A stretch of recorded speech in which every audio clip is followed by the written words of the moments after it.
আমি আমার ভালো লেগে সব করবো। আমি তোমার লেগে সব করবো। আই লাভ ইউ আম্মু, আই লাভ ইউ নানি। আমি এখনো তোমাকে একটা বাড়ি বানিয়ে দিতে পারি নাই। একটা ছেলে মানুষ তার মার জন্য সব করতে পারে, সব। আমার আম্মু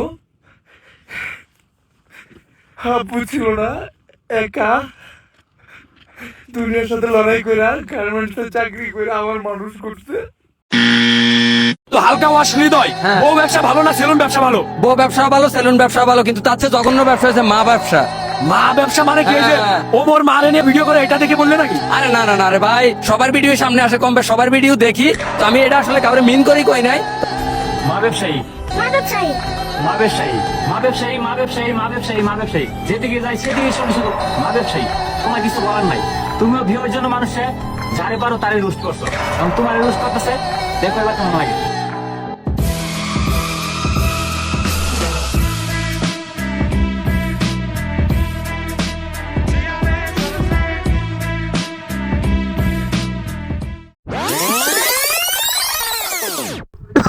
so hey guys, welcome back. তো গাইস, লাস্ট কিছুদিন আগে আমাদের ওমর অন ফায়ার তার ফেসবুক পেজে একটা ভিডিও আপলোড করছিল, যেখানে কিনা তার মা আর নানিকে নিয়ে সে আর কি ভিডিও বানাইছিল। মানে তার জীবনে তার মা আর নানির গুরুত্ব কতটুকু সেটা আর কি তার ভিডিওতে তুলে ধরছিল। আর একটা ছেলের কাছে তার মা তার কাছে কতটুকু গুরুত্বপূর্ণ আর কতটুকু ইমোশনাল সেটা একমাত্র একটা ছেলেই বুঝতে পারে। তো গাইস, সেই নেপালে যাওয়ার পরে সে তার মাকে যখন আই লাভ ইউ বলছিল, মানে ওমর অন ফায়ার যখন আর কি তার মা আর নানিকে আর কি আই লাভ ইউ বলে আর তার জীবনের কিছু অজানা কাহিনী আর কি ভিডিওতে তুলে ধরো, ঠিক তখনই সে ইমোশনাল হয়ে আর কি কান্নাকাটি শুরু করে দেয়। তো গাইস, এটা শুধুমাত্র একটা ছেলেই খুব ভালোভাবে বুঝতে পারবে যে এটা আসলে তার কাছে কতটুকু ইমোশনাল বা কতটুকু কষ্টদায়ক বা কতটুকু ভালো লাগা হইতে পারে। যেটাকে নিয়ে এই সমস্ত পতিতালয়ে জন্ম নেওয়া টিকটকার গুলো অবশ্যই বুঝতে পারবে না, কারণ ওর তো বাপ মা নাই, কারণ ওর তো জন্মেরই ঠিক নেই, তাহলে বাপ মা ঠিক থাকবে কেমনে?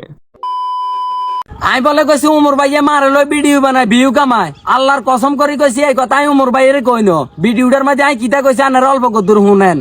আরে ফকিনের বলা তো করে কি বাপ মাকে কিছু শিক্ষা দীক্ষা দেয় নাই মাতার চোদ, নাকি বাপ মা ছাড়াই পৃথিবীতে জন্ম নিয়েছ মাতার চোদের বাচ্চা? মানে আল্লাহর কসম নেই পর্যন্ত তোমরা মিছা কথা কস মাইন্ড। মানে একটু আগে তোমরা কিন্তু গাইস একটা ক্লিপে দেখতে পাচ্ছ যে এরকম মানে বউ ব্যবসা ভালো, সেলুন ব্যবসা ভালো, কিন্তু তার থেকে জঘন্য ব্যবসা হইতেছে মা ব্যবসা। তার মানে কি তুই ওমর এটা মিন করস নাই? মানে এখন আমার ভিডিওতে এসে প্রুফ দিতেছস এরকম সবাই যে তুই এটা ওমরের মিন করস নাই।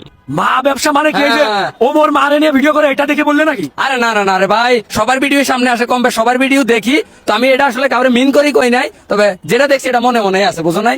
এইবার দেখছেন না কিন্তু কুমুর ভাইয়ের নাম মো লইনো মালয় ভিডিও বানাই এই কথাই অপরে কইছি, আনের হাতে হাতে প্রমাণ চান। আম্মু, আমার সব বন্ধুরা বিয়ে করে বউ নিয়ে ব্যবসা করতেছে, আমারে তাড়াতাড়ি বিয়ে দাও, আমি বউ নিয়ে ব্যবসা করবো। জুতা চিনিস? বউ নিয়ে ব্যবসা করা লাগবে কেন? দুনিয়াতে ব্যবসা নেই? মালয় ভিডিও বানাই এই কথাই অপরে কইছি, এটার প্রমাণ হয় আন্নে করে দিয়েছি। ইয়ানো উমর ভাইয়ের নাম লইছে অব্র, হেতানায় বারবার করে মানা করছি যে ভিডিওটা যখন আপলোড না দেয়, ইয়ার পরে দিয়ে ভিউ কামানে লাই ভিডিওটা আপলোড করে একটা যায় ঝামেলা লাগাই দিছে, অঙ্কে ব্যাকে হাত দোষ দিতে আছে। আর যে তারা এই টপিকটা রোস্ট করতে আছে, আর মনে হয় তারা মানুষের বাচ্চা ন।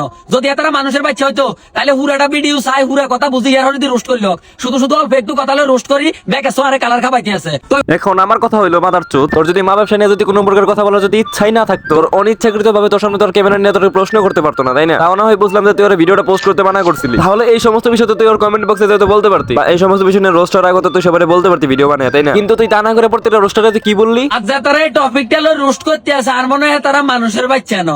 আরে খানকে বলে আকাম যদি এবারে বের এইসব নিয়ে কথা বলে মানুষের দোষ না মাদার চোদ। আসলে তো করে কি তোর বাপ মাই মনে শিক্ষা দিকে আসলে কিছু দেয় না, না হলে আসলে তোর বাপ মাই নেই, আসলে তোর বাপ মা ছাড়া তোর জন্ম হয়েছে। এখন গাইস তোমরা প্রশ্ন করতে পারো আমার, যেটা হলো বাপ মা ছাড়া একটা মানুষের জন্ম হইলো কেমন? এখন গাইস তোমরা অনেকে বলতে পারো হয়তো এর ফাটা গণমের ফলাফল, কিন্তু না গাইস এটা একেবারেই না। আসলে গাইস বর্তমান যুগে কিন্তু পোলাপাইনি কিন্তু প্রচুর পরিমাণে পর্ন ভিডিও দেখে, আর পর্ন ভিডিও দেখে কিন্তু তোমার মাস্টারবেশন বা হ্যান্ডেলও কিন্তু মেরে থাকে। এই হ্যান্ডেল মারার ফলে কিন্তু সবার কিন্তু শরীরের ক্ষতি হয় এমন কিন্তু বিষয়টা না, শরীরের ক্ষতি হয় এটা কিন্তু ঠিক আছে, কিন্তু তারই পাশাপাশি কিন্তু গাইস প্রকৃতির ক্ষতিও কিন্তু হয়ে থাকে। এখন গাইস তোমরা কিন্তু আমাকে বলতে পারো যে না আসলে প্রকৃতির ক্ষতি তাহলে কিভাবে হয়? আসলে হ্যাঁ গাইস এটাই মূলত হচ্ছে মেইন কথা। এই যে পোলাপাইনি যে হ্যান্ডেল মারে যে মালগুলো যে ফালায় নিজের শরীর থেকে, এইগুলো আসলে ফালাই কই? অবশ্যই টয়লেটে ফালায়। আর এই মালগুলো কিন্তু গাইস নষ্ট হয় না, এই মালগুলো জমে জমে একসময় গিয়ে বাচ্চায় পরিণত হয়, আর এই বাচ্চাগুলো হচ্ছে মূলত টিকটকার গুলো।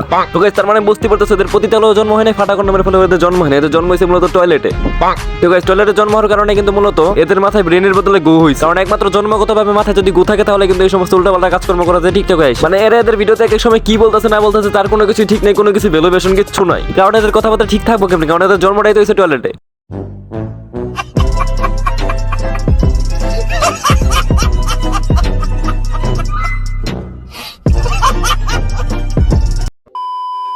তো গাইস জানি আজকের ভিডিওটা খুব বেশি খারাপ হয়ে গেছিল, কারণ ভিডিওতে প্রচুর গালাগালি ছিল। আসলে যখন আমাকে গালাগালিগুলো করতে কিন্তু আমার খুব বেশি কষ্ট হয়েছে আর খুব বেশি খারাপ লাগছে নিজের কাছে নিজেরই। কিন্তু গাইস কি আর করে, এদের যে কথাবার্তা কাজ করবেন, এদের কাজ কর্ম দেখে কিন্তু গাইস গালাগালি না দেখে কিন্তু থাকা যায় না। কারণ ওর কথাবার্তা ঠিক এরকম হয়ে গেছে যে সোশ্যাল মিডিয়াতে এসে যদি কোনো প্রকার মা নিয়ে কথাবার্তা বলা হয় তাহলে ওইটা নাকি মা ব্যবসা। কেন ওমর তো তার ফ্যামিলির কাউকে তো ভিডিওতে এসে শো করে নাই, বা তার মা বা তার নানিকে তো ভিডিওতে দেখায় নাই। মানে গাইস এদের মতো টিকটকারকে কিছু বলে আসলে লাভ নেই, কারণ এদের মাথায় সারা জীবন গো আছে আর সারা জীবন থাকবোই। আর ভিডিওতে প্রায় অনেক কিছু নিয়ে কথাবার্তা বলা হয়েছে, আশা করি এইসব বিষয় নিয়ে আর দ্বিতীয়বার কোনো প্রকার ভিডিও আপলোড করা হয়তো প্রয়োজন হইব না। তো যাই হোক গাইস, এই ছিল আজকের ভিডিওটা ভালো লাগলে কিন্তু অবশ্যই লাইক করবা, আর চ্যানেলে নতুন হয়ে থাকলে কিন্তু সাবস্ক্রাইব করে দিয়ে যাইবা।